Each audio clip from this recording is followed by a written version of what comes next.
අහමදාබාද් ගුවන් අනතුරේදී ඊටම සංවේදී ජනක සහ අලුත් කාරණා මතුවෙමින් තිබෙනවා විශේෂයෙන්ම ජූනි 13 වෙනිදා ඉඳලා. ඉතින් දැන් තමයි පවුලේ උදවියගේ නැත්නම් මේ යානයේ සිටි එක් පුද්ගලයන්ගේ තොරතුරු එළියට පැමිණීමෙන් තිබෙන කාලය. ඉතින් මෙම සිරුරු හඳුනා ගැනීම ඉතාම අපහසුතාවයකට පත් වෙලා තිනවා කියලා BBC මාධ්‍ය වාර්තා කරලා තිබ්බා. මේ රෝහල අසල සිටිනවා කියලා ඥාතීන් සෑහෙන්න පිරිසක්.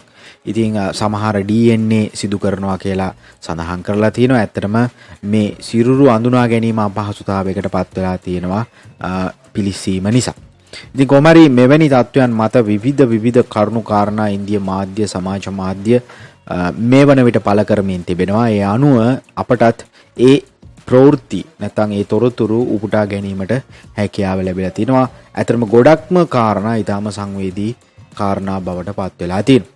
ඉතින් මේ වන විට වාර්තා වන දෛවෝපගත සිදුවීම් දෙකක් සම්බන්ධයෙන් අපට තොරතුරු වාර්තා කරන්නට පුළුවන්. මීට වඩා සෑහෙන්න තොරතුරු වාර්තා වෙමින් තිබෙනවා. ඇත්තටම ඒවා යම් කිසි පැහැදිලිව තහවුරු කර ගැනීමකින් පසු ඉදිරිපත් කරන්න පුළුවන්. ඉතින් සමහරක් තොරතුරු තියෙනවා මේ කාර්ය මණ්ඩලයේ ඊටාම සංවේදී ජනක කාරණාක් තිබෙනවා. ඊට කලින් ආදර කතා නැත්නම් ආදරය සම්බන්ධ වාර්තා දෙකක් තිබෙනවා කතා කරන්නට. එකක් තමයි බිරිඳගේ මරණයෙන් දින 7කට පසුව හරියටම තමන් ජීවත් වූ බ්‍රිතාන්‍යයේ ලන්ඩන් නුවර බලා පිටත්ව යාමට 12 වෙනිදා එයා ඉන්දියා ගුවන් සමාගමට ගුවන් යානයට ගොඩ වෙලා ජීවිතාක්ෂයට පත් වූ දෙදරු පියෙකු පිළිබඳව ඉන්දියා මාධ්‍ය තොරතුරු වාර්තා කරනවා.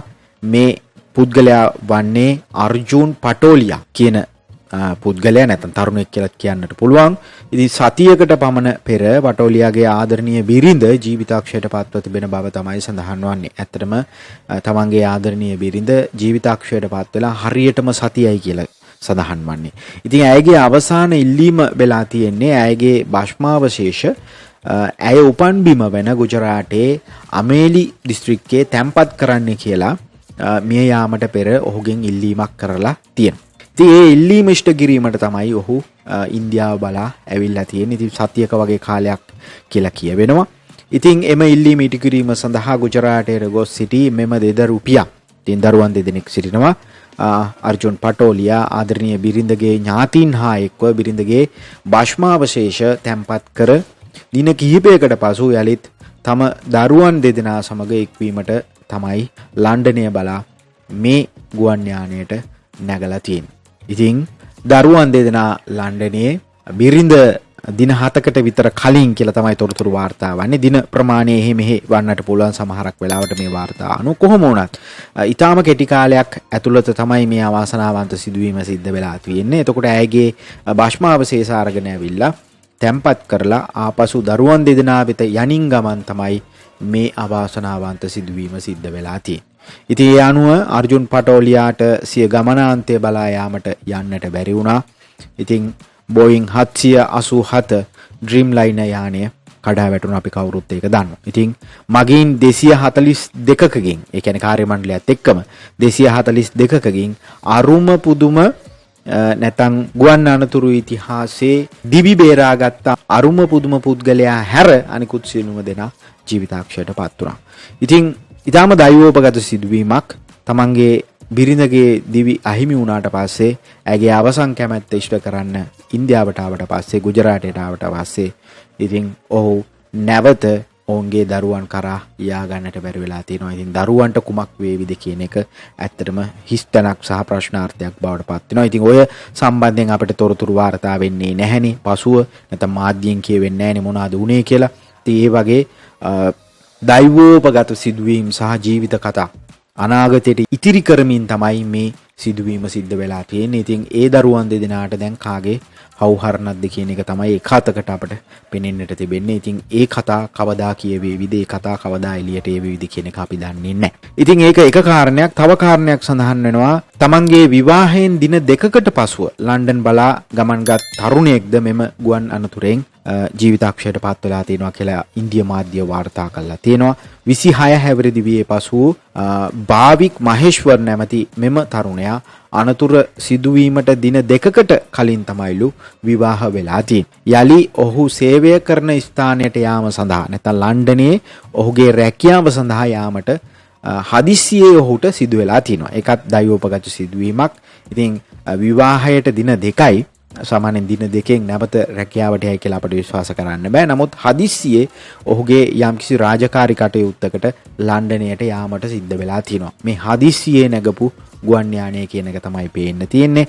ඉතින් මේ අතර තම පුතා සති දෙකක කෙටි නිවාඩුවක් සඳහා නිවසට පැමිණි පසු දෙමව්පියන් ලෙස තමන් හා බිරිඳ ඇතුළු ඥාතීන් ඔහුව විවාහ කර දීමට තීරණය කළ බවයි භාවික්ගේ පියා මාධ්‍යයට කියලා තියෙනවා. සමහරක් විට මේ හදිස්සියේ කරපු විවාහයක්ද කියලා හිතනවා මේ ප්‍රකාශයත් එක්ක. සති දෙකක නිවාඩුවකට ගෙදර ආපු වෙලාවේ තමයි මේ විවාහය සිද්ධ වෙලා තියෙන්නේ. ඉතින් පසුගිය 10 වන දින ඔවුන්ගේ විවාහය පවත්වා ඇති අතර ඒ සරල විවාහයක් වුණා කියලා තමයිලු පියා මාධ්‍යයට කියලා තියෙන්නේ. ඉතින් ඔහු ඊළඟට ආපසු පැමිණෙන විට ඔහුගේ දෙමව්පියන් ලෙස තමන් හා බිරිඳ උත්කර්ෂවත් විවාහ උත්සවයක් සැලසුම් කර තිබූ බවත් භාවික්ගේ පියාවන අර්ජුන් මහේශ්වර් සඳහන් කළා තියෙනවා කියලා සඳහන් කරනවා. ඉතින් මේ කෙටි විවාහයෙන් පස්සේ ආපහු ආපුවම ලන්ඩනයේ ඉඳලා ලොකු විවාහ උත්සවයක් ගන්නට තමයිලු හිටියේ. ඉතින් බ්‍රහස්පතින්දා දවල් 1ට පමණ ඔහු මට කතා කරලා කිව්වා සියල්ල ඉවරයි කියලා. ගුවන් ගමනට සූදානම් කියලා. ගෙදර යන නිසා කරදර වෙන්න එපා කියලා. එයා අධ්‍යාපනය අවසන් කරලා ලන්ඩනයේ වැඩ කරමින් හිටියා. පැය භාගයකට පස්සේ මොකද වුනේ කියලා කාටවත් තේරුම් ගන්න බැරි වුණා. යනුවෙන් භාවික්ගේ පියා වැඩිදුරටත් මාධ්‍යයට පවසලා තිනවා කියලා තමයි සඳහන් වන්නේ. ඉතින් ওই වගේ දෛවෝපගත සිදුවීම් ගණනාවක් මේ ගුවන් යානය ASCII තියෙනවා කියන එක පැහැදිලිව පෙනෙන්නට තිබෙනවා. ඉතින් ගුවන් මගින් නැත්නම් කාර්ය මණ්ඩලයත් එක්ක 241ක්. ඉතින් මේකේ දෛවෝපගත කතන්දර 200ක්වත් අවම වශයෙන් ඇති පෞල් විදිහට ගත්තාම. ඉතින් කාර්ය මණ්ඩලයේ කතන්දර කිහිපයකුත් තිබෙනවා සංවේදී කතා. ඉතින් ඒවත් ඉදිරියේදී ගෙනීමට බලාපොරොත්තු වෙනවා. ඉතින් මේ වගේ ඊටම දෛවෝපගත කතා මේ වන විට ඉන්දිය මාධ්‍ය සමාජ මාධ්‍ය තොරතුරු ඉදිරිපත් කරමින් හෙළි කරමින් සිටිනවා කියන එක තමයි කියන්නට තියෙන්නේ. ඉතින් තවත් සෑහෙන තොරතුරු මේ ගුවන් අනතුර සම්බන්ධයෙන් ගලා එමින් තිබෙනවා. ඒ වගේම එක කළු පෙට්ටියක් සොයාගෙන තිබෙනවා කියලා තමයි සඳහන් වන්නේ ගුවන් යානයේ. නමුත් තවමත් හරි හැටි නිශ්චිත හේතුව අනතුරට ඉදිරිපත් වෙලා නැහැ. ඊටාම ඉක්මනින් එයත් එළිදරව් වේවි කියන එක තමයි අපි අපේක්ෂා කරන්නේ. ඉතින් අපි බලමු තවත් වැදගත් තොරතුරු මේ ගුවන් අනතුර සම්බන්ධයෙන් ඉන්දිය මාධ්‍ය වාර්තා කරાવી. ඒ සැනින් ඔබ වෙත ගෙනීමට අප සූදානම්.